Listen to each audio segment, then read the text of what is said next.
Hi friends, இன்றைக்கி நான் உங்களுக்கு செஞ்சு காணிக்க போகிற ரெசிபி க்ரன்ச்சி காலிஃப்ளவர். ரொம்ப கிறிஸ்பியாக இருக்கும். ஸோ ஃபஸ்ட்டு ஒரு பவுலில் காலிஃப்ளவர் பீசஸில் உப்பு போட்டு கொதிக்கிற தண்ணி ஊற்றி மூடி வச்சுருங்க. அது ஒரு 10 நிமிஷம் இருக்கட்டும்.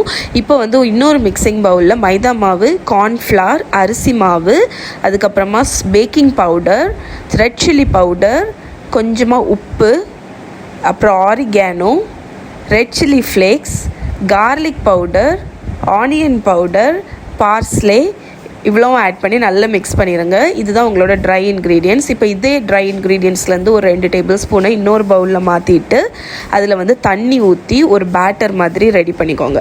ஸோ ஒரே இது மாவு தான், அதை நீங்கள் பேட்டராகவும் வச்சுக்கணும், ட்ரையாகவும் வச்சுக்கணும்.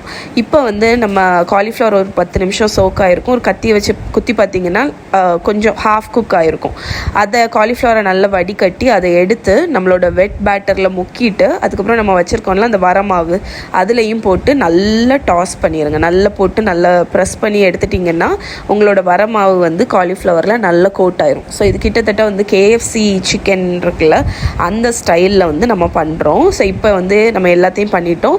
ஆயில் ஹாட்டான ஆயிலில் போட்டு அதுக்குன்னு ரொம்ப ஹாட்டாக இருக்க வேண்டாம், ஓரளவுக்கு மீடியம் டு ஹை ஹீட்டில் உள்ள ஆயிலில் போட்டு நல்லா கிறிஸ்பியாக திருப்பி போட்டு ஃப்ரை பண்ணி எடுங்க. இது எப்படியும் ஒரு 5 மினிட்ஸ் ஆகும்.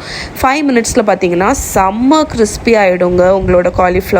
அதே மாதிரி செம்ம கோல்டன் கலரில் ஆயிரும்.